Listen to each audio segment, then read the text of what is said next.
Olá, turma, tudo bem com vocês? Estamos mais uma vez aqui na nossa aula gravada, né, da nossa matéria aí de saúde da mulher. E o conteúdo da aula de hoje, nossa terceira aula aí da matéria, é sobre as principais afecções ginecológicas, tá? Então, a gente vai ver algumas afecções ginecológicas que afetam principalmente aí o público feminino, tá?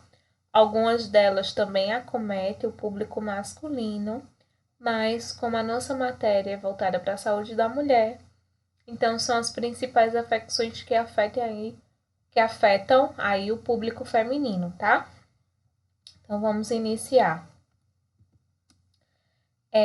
Uma das primeiras afecções, né, que a gente vai estudar é o corrimento vaginal, tá? Que é considerado uma síndrome comum que ocorre principalmente em mulheres em idade reprodutiva, tá?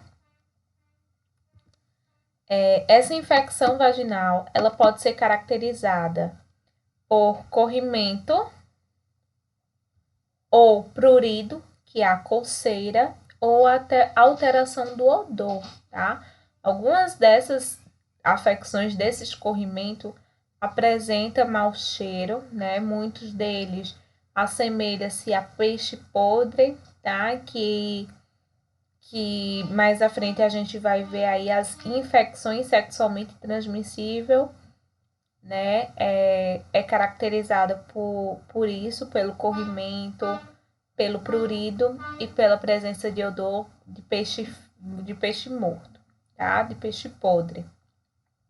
Então, a história clínica desse corrimento deve ser investigado de forma minuciosa, tá? Ou seja, tem que ser apurado, né, as informações sobre as práticas sexuais dessa mulher, a data da sua última menstruação, como é a prática dessa mulher na realização aí da higiene pessoal, tá? Se faz uso de medicamentos tópicos ou sistêmicos, ou algum produto que possam causar, né, irritações locais. O corrimento vaginal é anormal, anormalidade em quantidade ou no aspecto físico do conteúdo vaginal, que pode se exteriorizar através dos órgãos genitais externos. Pode ser um sintoma referido pela paciente ou apenas um sinal que é identificado pelo ginecologista através do exame, tá? Pode ser decorrente do exagero das secreções normais ou em virtude de algum exudato inflamatório, ok? E um dos exemplos é a leucorreia, tá? Que é esse corrimento amarelado esbranquiçado. O termo infecções do trato reprodutivo, ITR, ele é utilizado para descrever três tipos de infecções: infecções endógenas, causadas por candidíase e agentes da vaginose bacteriana. A candidíase é a bactéria que já tem no nosso próprio organismo, e aí quando a gente usa meios, né, dela crescer, de se proliferar, ela pode causar um corrimento, tá? Esse tipo de corrimento é normal, acontece aí na maioria das mulheres em alguns períodos, principalmente quando a imunidade baixa. É considerada uma bactéria oportunista porque ela se aproveita da imunidade baixa da paciente para aparecer, tá? Tem tratamento e não é transmissível. Infecções iatrogênicas. Infecções iatrogênicas são aquelas causadas por algum procedimento médico, tá? E aí vamos ter infecções pós-aborto ou pós-parto, tá? Ou seja, após um procedimento médico no trabalho de parto ou após um aborto. E também vamos ter as infecções sexualmente transmissíveis, que são conhecidas como as tricomoníases, tá? Todos os casos de corrimento vaginal são considerados como infecção do trato reprodutivo, tá? independente se for transmissível ou não. Todas elas, todos os corrimentos, tá? Eles são considerados infecções do trato reprodutivo. Entre elas, somente a tricomoníase é considerada uma IST, tá? Então, tá bem grifado aqui para vocês darem uma olhadinha. Somente a tricomoníase é considerada uma infecção sexualmente transmissível, ou seja, que transmite, tá? Para o parceiro. Quais são as causas do corrimento vaginal? O corrimento vaginal ele pode ocorrer por vários motivos, né, por vários agentes etiológicos, que incluem vaginose bacteriana, causada pelo excesso crescimento de bactérias, como, por exemplo, Gardnerella vaginalis, Prevotella. O corrimento ele também pode ser causado por uma candidíase, causada aí pela bactéria Candida albicans ou Candida glabrata. O corrimento ele também pode estar presente, né, nas tricomoníase, que são as infecções sexualmente transmissíveis, causada aí pelo Trichomonas vaginalis. Vamos ter também aí a dermatite alérgica ou irritativa, tá? Quando um paciente ele entra em contato com alguma substância que irrita o local, tá? Levando essa pessoa a ter um corrimento. Por exemplo, com o uso de sabonetes íntimos, perfume, látex, né? Algumas camisinhas, pode provocar aí alguma irritação local e causar o corrimento vaginal. Então, como é feito o exame físico, né? A anamnese, para investigar sobre o corrimento vaginal. Então, na anamnese, na entrevista com o paciente, no exame que a gente vai fazer, né, de sinais e sintomas, a gente vai perguntar se há presença de prurido, de irritação, dor, a cor e o odor, né, do corrimento vaginal. A duração dos sintomas, desde quando a paciente está com esse corrimento, quanto tempo, se já passou, quanto tempo durou. Reconhecimento de queixas de episódio anterior, investigar se esse corrimento ele é recorrente, se ela já apresentou de alguma outra vez. Risco de doença sexualmente transmissível, DSTs e STs, como, por exemplo, contato sexual desprotegido com múltiplos parceiros, ou então parceiros com contatos com múltiplos parceiros, né? Relação nova, recente, parceiro com algum sintoma de uretrite ou infecção sexualmente transmissível comprovada. Agora, uma outra afecção que acomete muitas mulheres é a vulvovaginite e a vulvite, tá? A vulvovaginite e a vulvite são inflamações da parte externa, tá, do órgão genital feminino, ou seja, compreende a vulva, como o próprio nome já diz, né? Vulvovaginite e vulvite. Ou também pode comprometer alguma parte interna. Então, na vulvite, tá? A inflamação, a irritação, ela só se dá na vulva, na parte externa. Na vaginite, ela ocorre dentro, como o próprio nome já fala, né? Dentro da vagina, do canal vaginal. E a vulvovaginite, ela se dá tanto na vagina por dentro, né, no canal vaginal, quanto por fora, na vulva, tá? Então, vulvovaginite, vulvo dentro, tá? E fora, vulvovaginite. Vulvite, só na parte externa da vulva. Vaginite, na parte interna do canal vaginal. E vulvovaginite, externo e interno. Então, essa afecção, elas são provocadas principalmente pela presença de micro-organismos que vão causar leucorreia, tá? Como, por exemplo, a vaginose bacteriana, causada pela bactéria Gardnerella vaginalis, tricomoníase, candidíase e alergias. Então, só para vocês verem como são as afecções causadas aí pela candidíase, tá? Então, o corrimento ele apresenta de forma esbranquiçada,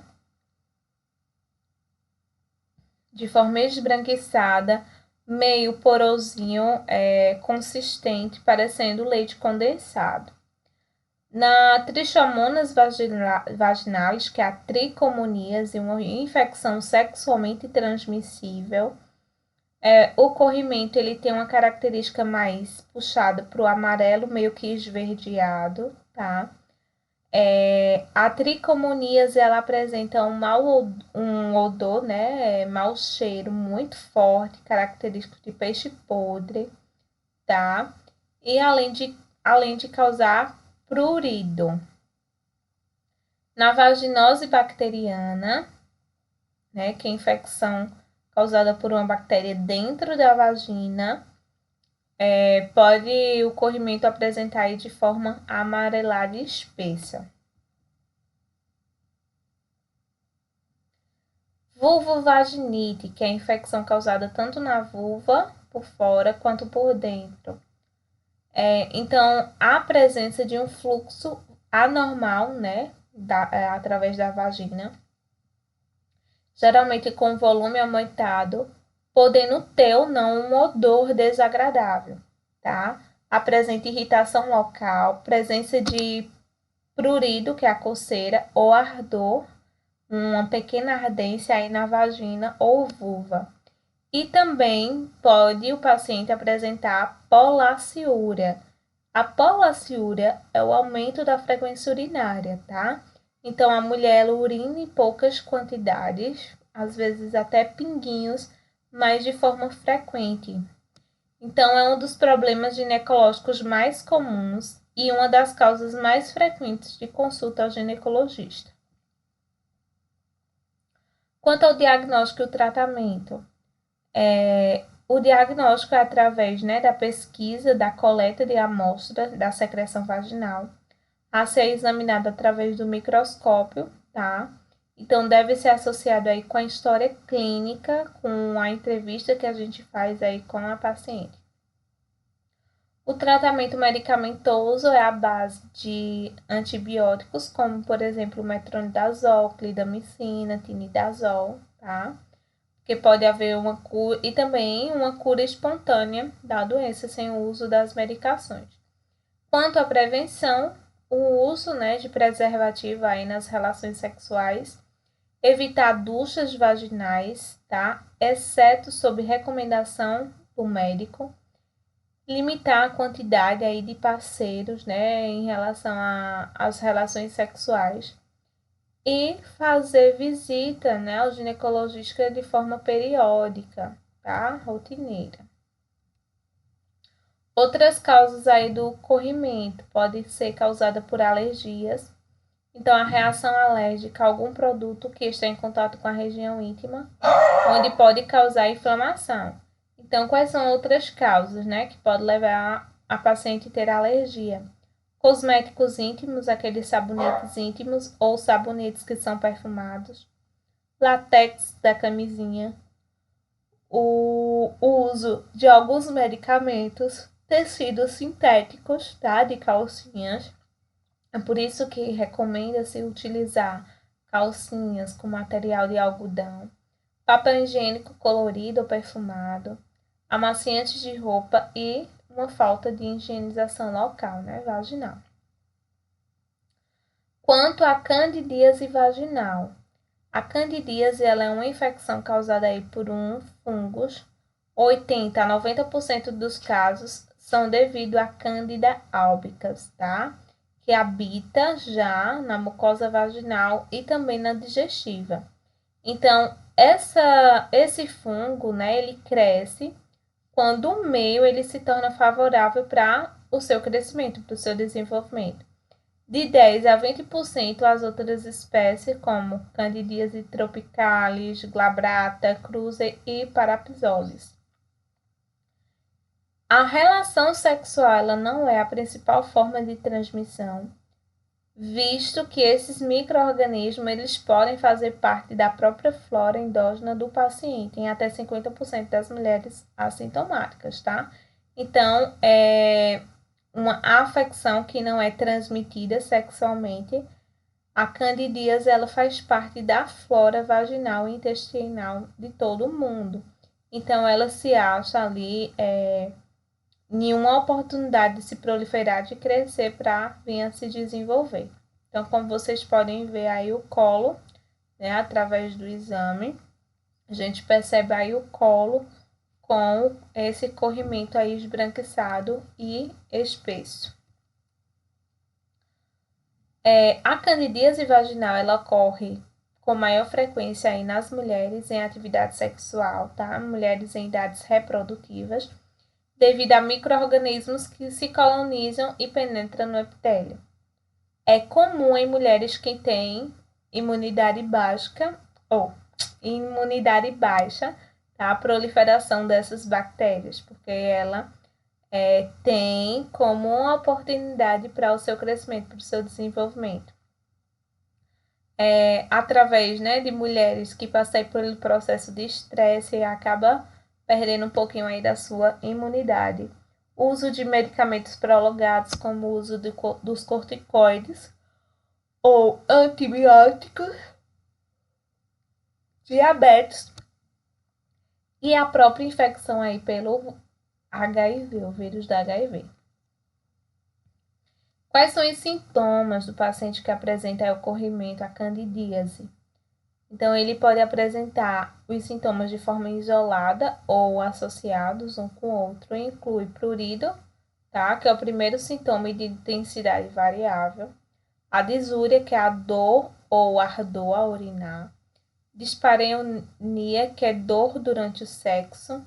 Corrimento branco, grumoso, com aspecto caseoso, em forma de leite coalhado.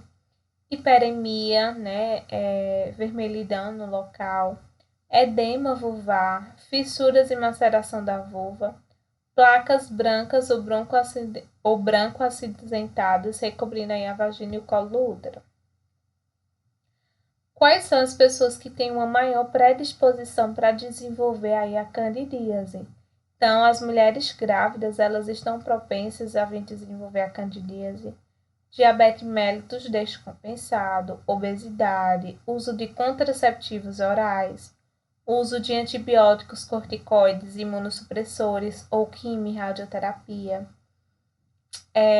Mulheres que têm hábitos de higiene e vestuário que aumentam a imunidade e calor local.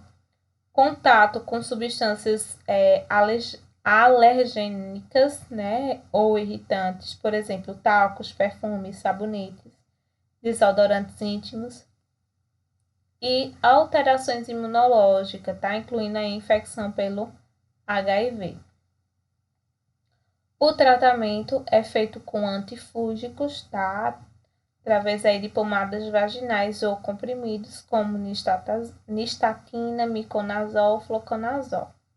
Então, as parcerias sexuais de portadores de candidíase vulvo-vaginal não precisa ser tratada, exceto os parceiros que são sintomáticos, ou seja, que apresenta sintomas também. Então, aí, medicamento de primeira escolha, temos o miconazol ou a nistatina, tá?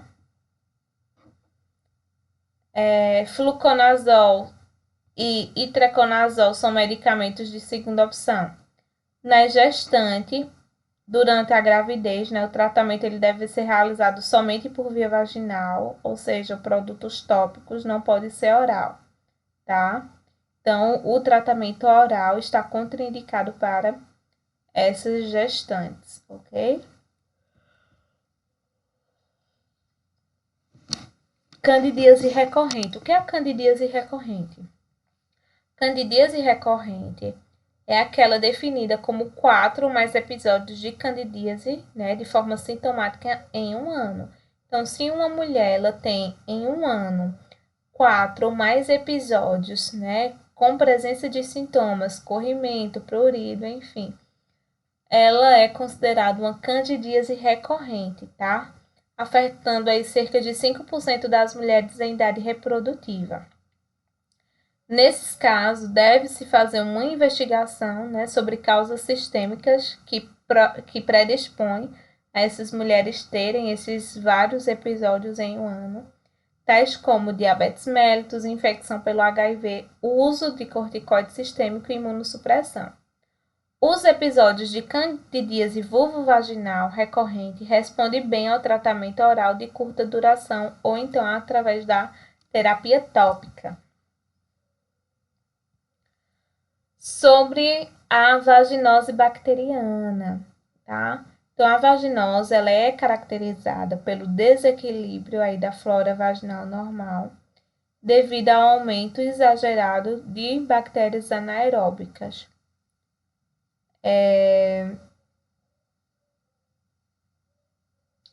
As bactérias, né, que podem levar a pessoa a vir a desenvolver a vaginose bacteriana.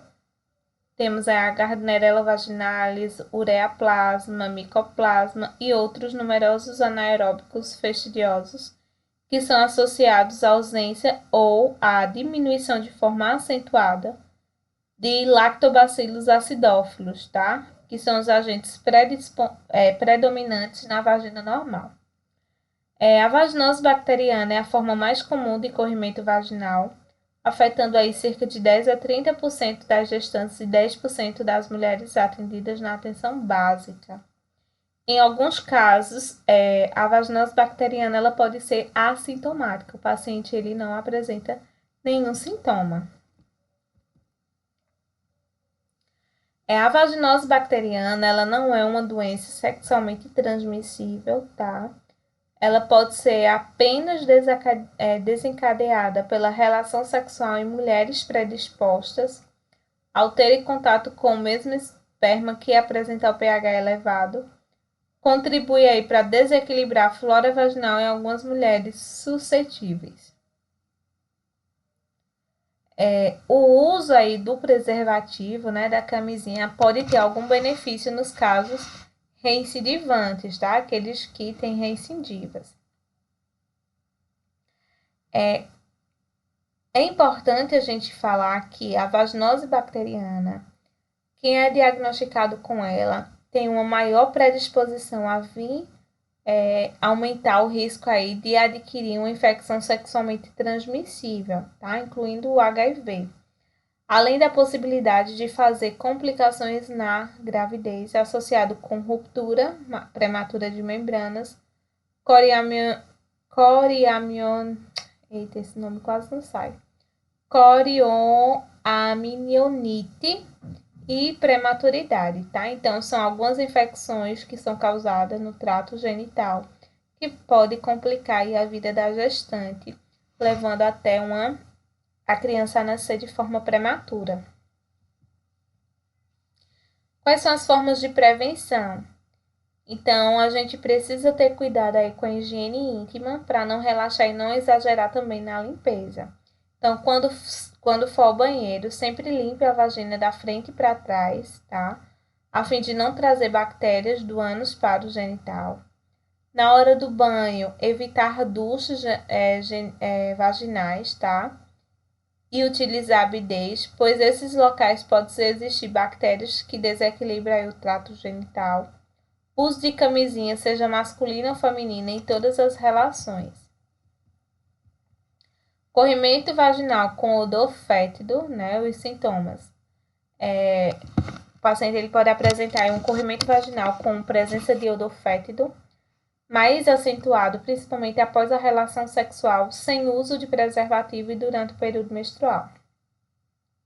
Então, o corrimento ele vai se apresentar de forma branco acinzentado, de aspecto fluido ou cremoso, algumas vezes bolhoso, tá?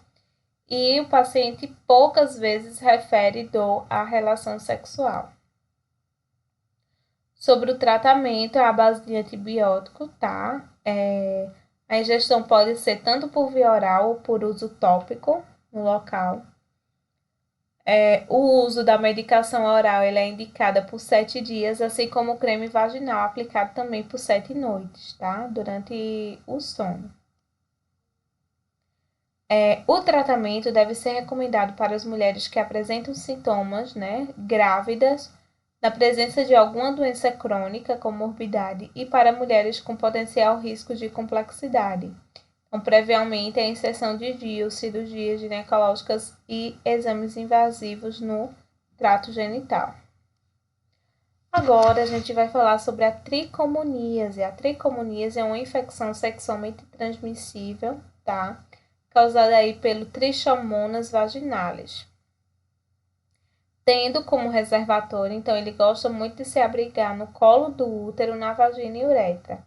A prevalência aqui entre 10 a 35% das pessoas, conforme a população estudada seja afetada, tá? A tricomoníase ela pode ser transmitida através das relações sociais ou através de contato íntimo com secreção de uma pessoa que esteja contaminada. Então, Trichomonas vaginalis, ele é um parasita que só infecta o humano, tá? Costuma viver na própria vagina ou na uretra do homem, mas também pode ser encontrado em outras partes do sistema geniturinário. Esse protozoário causa microlesões na parte interna da vagina e pode haver aí o desenvolvimento de alguma doença sexualmente transmissível. A tricomoníase, quanto aos sintomas, nas mulheres, os sintomas eles costumam dar início durante ou após o período menstrual, tá? Em alguns casos, essa doença pode permanecer aí por meses sem apresentar nenhum sintoma, dificultando o tratamento após a descoberta. Então, quais são os sintomas? Corrimento amarelado ou amarelo esverdeado, prurido, odor forte e desagradável, irritação vulvar, dor e dificuldade ao urinar. Sobre prevenção, a tricomoníase ela é considerada uma doença sexualmente transmissível que acomete milhões de pessoas a cada ano em todo o mundo. Sendo uma doença sexualmente transmissível, a melhor forma de prevenção é o uso de preservativo em todas as relações sexuais. Tem cura por meio de tratamento medicamentoso. Então, qual é o objetivo do tratamento? O objetivo é erradicar o agente causador da tricomoníase. A primeira medida indicada é a abstinência sexual, ou seja, essa mulher ela tem que passar um período aí sem relações sexuais, pois esse tempo vai ser necessário para reequilibrar o organismo, para assim evitar a piora do quadro, tá? Desconforto ou surgimento de novas doenças. Também é indicado a utilização de antibióticos e quimioterápicos, sendo obrigatório o tratamento conjunto do parceiro sexual para evitar a reinfecção, tá? Então, além da mulher que apresenta, o homem também precisa fazer o tratamento, os dois, ambos, tá? Nas mulheres, o tratamento oral é de dose única, simultaneamente ao tratamento tópico, com o uso de creme vaginal. Então, a mulher, ela tanto faz a medicação oral quanto local, tópico, tá?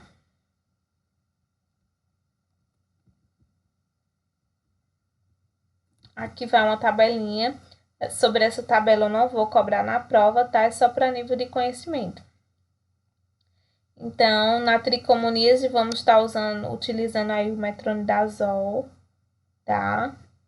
Que é o medicamento de primeira escolha. Na gestante, ela pode estar fazendo aí o uso do metronidazol, né, via oral, ou metronidazol, um comprimido via oral por 7 dias, ou um comprimido via oral 3 vezes ao dia por 7 dias.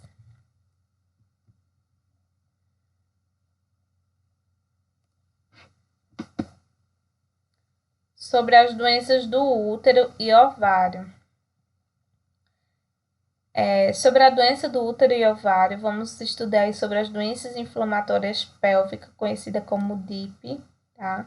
Então, as doenças do útero e ovário são leimioma uterino, endometriose, câncer do endométrio, câncer do colo de útero e síndrome dos ovários micropolicístico, conhecido como SOP, tá?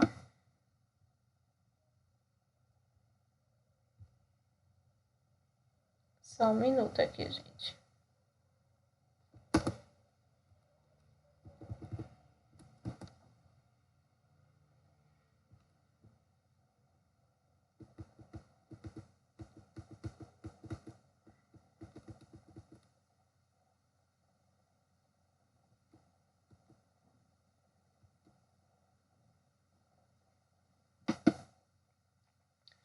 Então, bora lá.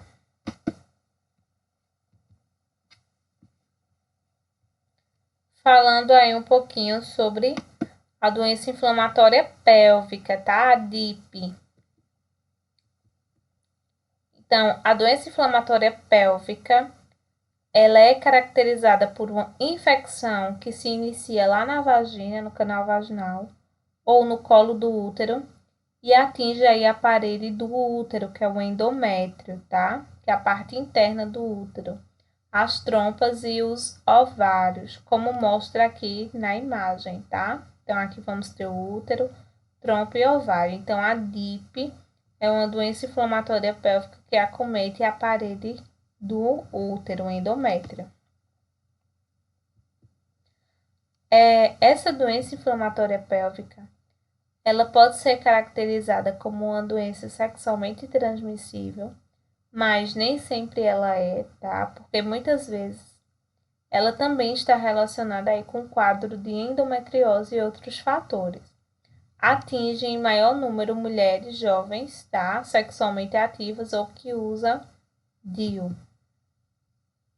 Sobre os agentes etiológicos das doenças inflamatórias pélvicas, as bactérias sexualmente transmissíveis mais comuns é a Neisseria gonorreia, que causa a gonorreia, Chlamydia trachomatis, que causa a infecção por clamídia, e Mycoplasma genitalium, que causa inflamação aí da uretra e cervice.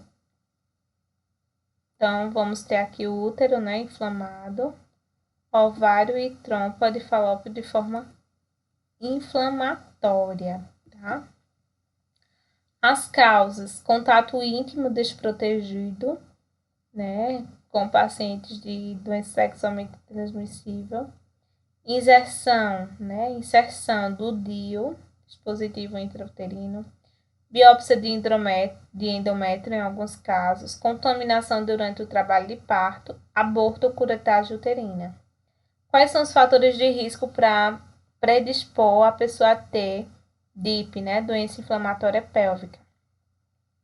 Os fatores de risco são mulheres jovens em idades sexualmente ativas, mulheres que têm mais de um parceiro, né, ou parceiro com mais de uma parceira, já ter tido uma doença inflamatória pélvica anteriormente, tá, e aumentar daí a chance de desenvolver um novo episódio infeccioso, ter algum parceiro que seja portador de uretrite e manipular de forma inadequada o trato genital.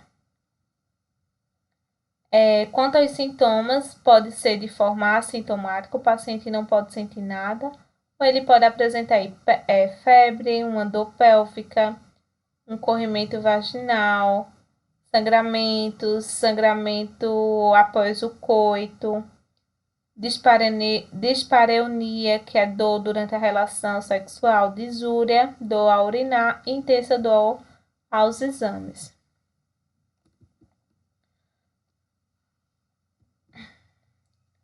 Quanto ao diagnóstico, a DIP, ela é diagnosticado também através da história clínica, presença de 3 ou mais sintomas do paciente, análises laboratoriais, né, a utilização aí do hemograma, né, que vai verificar a presença de leucocitose, né, são células de defesa do nosso corpo, bacterioscopia, que é a avaliação do corrimento vaginal, ultrassonografia pélvica ou transvaginal, sumário de urina e urocultura para afastar a infecção do trato urinário, teste de gravidez para afastar aí, presença de gravidez ectópica, tá?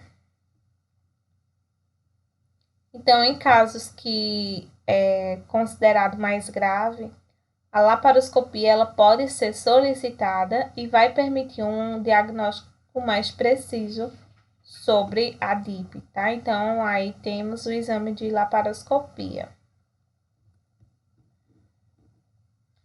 Então, o tratamento é à base de antibióticos, tá? Medicamentos de primeira escolha é a ceftriaxona, intramuscular em dose única, mais doxiciclina, via oral de 12 em 12 horas por 14 dias, e metronidazol de 12 em 12 por 14 dias. Segunda opção é a cefotaximina, tá? Intramuscular, doxiciclina e metronidazol também. Então, se o paciente fez o tratamento e ele não apresenta melhora em 3 dias após o início do tratamento, possivelmente terá que ser hospitalizado e considerar um esquema intravenoso, tá? A cirurgia ela pode ser considerada necessária para tratar essa inflamação, né, dessas tubas ou para drenagem de abscesso.